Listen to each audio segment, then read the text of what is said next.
क्या आप जानते हैं दुनिया में लोगों की हाइट बढ़ रही है बट इंडिया में दिनों दिन लोगों की हाइट कम हो रही है। क्या है इसके पीछे का रीजन? क्या हमें ध्यान देने की जरूरत है? क्या फर्क पड़ेगा इससे? और इसमें कौन कौन से फैक्टर रोल प्ले करते हैं? इसमें जेनेटिक फैक्टर तो रोल प्ले करता ही है बट नॉन जेनेटिक फैक्टर भी रोल प्ले करते हैं। इसके बारे में डिस्कस करेंगे। ये मैं नहीं बोल रही हूँ, ये स्टडी बोल रही है और उसके अकॉर्डिंग जो भी रिपोर्ट्स आई हैं उनको हम इस लेक्चर में डिस्कस करने वाले हैं। तो चलिए स्टार्ट करते हैं। मैं हूं Raksha Raghuvanshi and I welcome you to logical education. आप मुझे टेलीग्राम, इंस्टाग्राम और फेसबुक पर फॉलो कर सकते हैं। टेलीग्राम पर आपको मेरी वीडियोस की पीडीएफ मिल जाएंगी। इंस्टा पर आप मुझसे क्वेश्चंस भी कर सकते हैं। और अगर आपने अभी तक चैनल को सब्सक्राइब नहीं किया है तो आप इसको सब्सक्राइब कर लीजिए, जिससे मेरे नेक्स्ट वीडियोस की अपडेट आपके पास आ जाए। चलिए इस स्टडी के बारे में डिस्कस करते हैं, बट इससे पहले आप मुझे क्वेश्चन का आंसर दीजिए। आपको क्या लगता है, क्या इसका फर्क पड़ेगा? जो हाइट में डिक्लाइन हो रहा है उसका क्या फर्क पड़ेगा और क्या फर्क पड़ता है हाइट कम होने से? ये आप मुझे कमेंट करके बताइए। चलिए बात करते हैं इस स्टडी की। देखिए, इसके लिए जेएनयू जवाहरलाल नेहरू यूनिवर्सिटी के कुछ रिसर्चर्स ने एक डेटा लिया। ये डेटा था नेशनल फैमिली हेल्थ सर्वे का। ये national family health survey conduct कराती है हेल्थ मिनिस्ट्री और ये ऑल ओवर इंडिया में कराया जाता है। ये कराया क्यों जाता है? एवरेज हाइट डिफरेंस पता करने के लिए अक्रॉस जेंडर्स लाइक मैन और वुमेन के बीच में कितना हाइट डिफरेंस है, एवरेज हाइट डिफरेंस, ये पता किया जाता है। वेल्थ कैसी है लोगों की, ये पता किया जाता है और इसके लिए सर्वे कराया जाता है। इस सर्वे के अलग अलग सर्वे के डेटा को इन्होंने कलेक्ट किया और उस डेटा को कंपेयर किया और उसके अकॉर्डिंग एक रिपोर्ट निकाली जिसमें ये बोला गया है कि हाइट वर्ल्ड वाइड तो इंक्रीज हो रही है एवरेज हाइट, बट इंडिया में अडल्ट की एवरेज हाइट कम हो रही है। ये बहुत सोचने वाली बात है। अब इसके लिए ये जो टीम थी रिसर्चर्स की, उन्होंने डेटा लिया था national family health survey second का, थर्ड का और फोर्थ का। ये सेकेंड सर्वे हुआ था 1998-1999 में, ठीक है।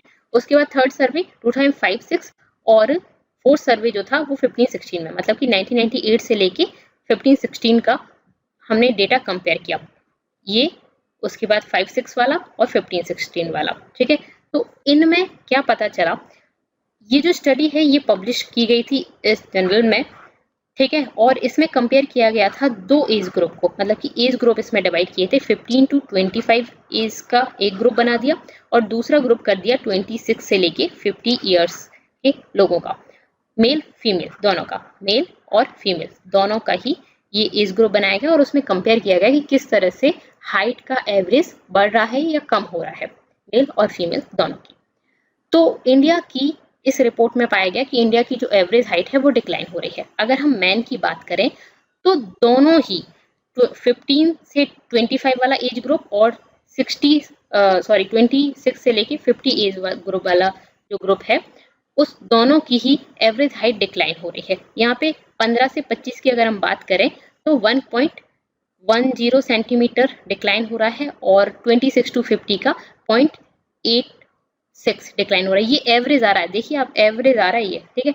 तो ये हाइट कितना कम हो रही है, तो काफी सोचने वाली बात है, ये कम हो रही है। अब यहाँ पर अगर हम मैन की बात करें तो ये हर चीज में कम हो रहा है। इसमें कोई पुअरेस्ट और रिचेस्ट वाला फैक्टर नहीं है। पुअरेस्ट बॉय है या रिचेस्ट बॉय है, उन दोनों की ही, अगर हम मेल की बात करते हैं तो दोनों की ही हाइट में कमी आई है। और अगर हम एज ग्रुप की बात करें तो भी कमी आई है, ठीक है। तो मैन में दोनों में ही कमी आई है, क्लियर है, ठीक है। बट वुमेन में ये डेटा अलग अलग है। वुमेन में डेटा किस तरह से, देखिए ये पहले मैन वाला देख लेते हैं हम। ये है एवरेज हाइट, ठीक है, एवरेज हाइट सेंटीमीटर में, और ये है एज ग्रुप 15 to 25 और यहाँ से 26 से लेकर आप 50 तक देख सकते हैं। ये सर्वे 3 वाला था और ये सर्वे 4 वाला था। 3 वाला आप देखोगे तो ये वाला है आपका जो सॉलिड लाइन है वो, और 4th वाला सर्वे आप देखो तो ये डॉटेड लाइन है। तो थर्ड वाले सर्वे जो है वो ऊपर है और 4th वाला सर्वे नीचे है, ठीक है। तो इससे समझ आ रहा है कि एवरेज हाइट जो है वो क्या हो रही है, कम हो रही है। बट अगर हम बात करें वुमेन की, तो वुमेन में क्या है, तो अगर हम ये सर्वे देखें सेकेंड और थर्ड, तो उसमें एवरेज हाइट वुमेन की जो है वो इंक्रीज हुई है। बट थर्ड के बाद जो 4th सर्वे हुआ तो वहां पे अगर कंपेयर किया गया तो वहां पे डिक्लाइन आया है। 15 to 25 एज का जो ग्रुप है उसमें 1-2 सेंटीमीटर का डिक्लाइन आया है। ये हम बात कर रहे हैं गर्ल्स की। इसमें रिचेस्ट और पुअरेस्ट सेक्शन जो है उसके अकॉर्डिंग भी डिफरेंस रहा है। यहाँ पे जो डॉटेड लाइन आप देख रहे हो ये सेकेंड वाला सर्वे है, ये वाली जो लाइन है वो थर्ड वाला सर्वे है और ये वाली लाइन फोर्थ वाला है।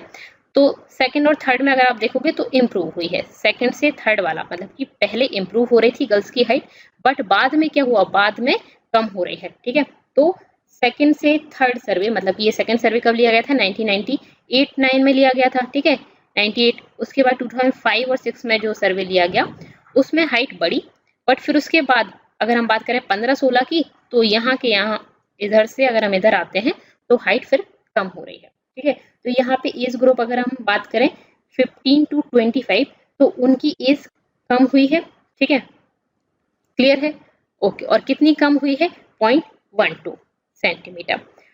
अब इसमें जो पुअरेस्ट, यहाँ पे एक डेटा और देखते हैं हम, तो जो एवरेज हाइट है वुमेन की पुअरेस्ट वेल्थ इंडेक्स, मतलब कि जो लोग पुअर हैं, जो लोग अच्छा फूड प्रोवाइड नहीं करा सकते, तो उन लोगों की जो हाइट है उसमें डिक्लाइन हुआ है 0.57 सेंटीमीटर का। और वहीं अगर हम बात करें एसटी वुमेन की, तो उसमें हाइट में डिक्लाइन हुआ है एवरेज हाइट में 0.42 सेंटीमीटर का।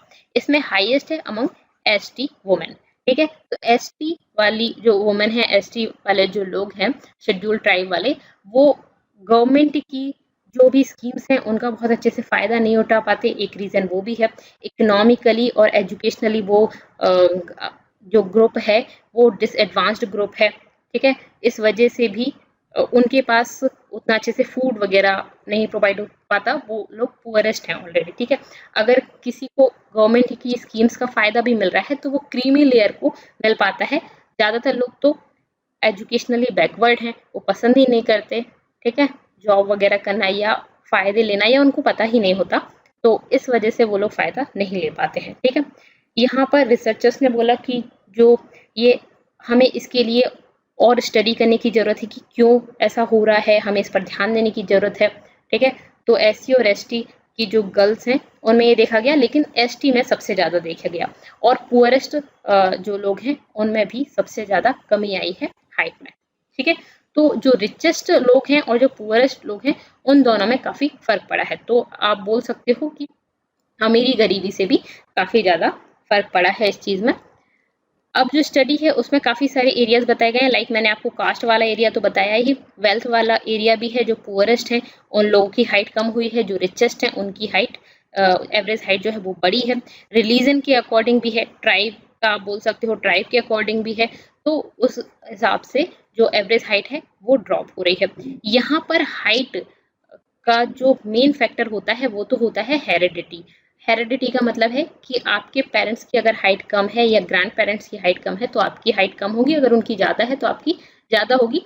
ये फैक्टर रोल प्ले करता है अप्रोक्स 60 to 80%। बट इसके अलावा और भी फैक्टर्स रोल प्ले करते हैं, लाइक एनवायरनमेंट कैसा है, सोशल फैक्टर्स रोल प्ले करते हैं, प्लस पुअरेस्ट वाला आपने देखा कि फूड अच्छे से प्रोवाइड हो रहा है या नहीं, वेराइटी ऑफ फूड, सारे के सारे न्यूट्रिएंट्स मिल पाते हैं या नहीं, तो न्यूट्रिएंट्स इसमें रोल प्ले करते हैं मेनली। ठीक है, तो जो लोगों की हाइट कम है उनमें न्यूट्रिएंट्स की कहीं ना कहीं कमी होती है, एक ये भी फैक्टर है। अब बात आती है कि इकोनॉमिकली जो वीकर सेक्शन है, ट्राइबल गर्ल्स जिनमें इंक्लूड हम करें तो, ठीक है, तो उनमें बिग ड्रॉप मिला है हाइट में देखने को। और इसके अलावा वेल्दी फैमिलीज जो हैं, और जो वेल्दी फैमिलीज प्लस अच्छे ऐसे सेक्शंस अगर हम बात करें जो थोड़े से अमीर हैं, रिचेस्ट अगर हम बात करें तो उनमें एवरेज हाइट में इंक्रीज हुआ है। यहाँ पर एक और इम्पॉर्टेंट चीज़ है कि अगर हम बात करें एसटी गर्ल की जो 5 ईयर ओल्ड है, एक 5 ईयर ओल्ड एसटी गर्ल और एक 5 year old general caste girl की बात करें, तो ये एसटी वाली 2 सेंटीमीटर शॉर्टर होगी, मतलब ये एवरेज निकल रहा है। ठीक है, हर गर्ल का नहीं, बट एवरेज 2 सेंटीमीटर शॉर्टर है, ये जो सर्वे था थर्ड वाला उसके अकॉर्डिंग। ठीक है, तो यहाँ पर मेनली इंडिया में सभी की ही, मैन की वुमेन दोनों की ही हाइट में कमी आई है। वुमेन में कैटेगरी वाइज रिचेस्ट और पुअरेस्ट सेक्शन में अगर हम बात करें उसके अकॉर्डिंग यहाँ पे डिफरेंस देखने को मिलता है, बट मैन में सभी चीज़ों में अगर हम रिचेस्ट पुअरेस्ट इन सब से कोई फर्क नहीं पड़ रहा, सभी की ही एवरेज हाइट कम हो रही है।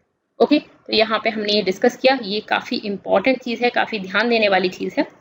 और आपको कैसा लगा मुझे जरूर बताइएगा। पसंद आया तो वीडियो को लाइक कर दीजिए, कमेंट करके अपने ओपिनियंस, अपने सजेशंस मुझे जरूर बताया करिए, उसको मत भूलिए। आप पढ़ते हैं तो आपको क्या चाहते हैं ये आप मुझे जरूर बताइएगा। Thank you so much, thanks for watching.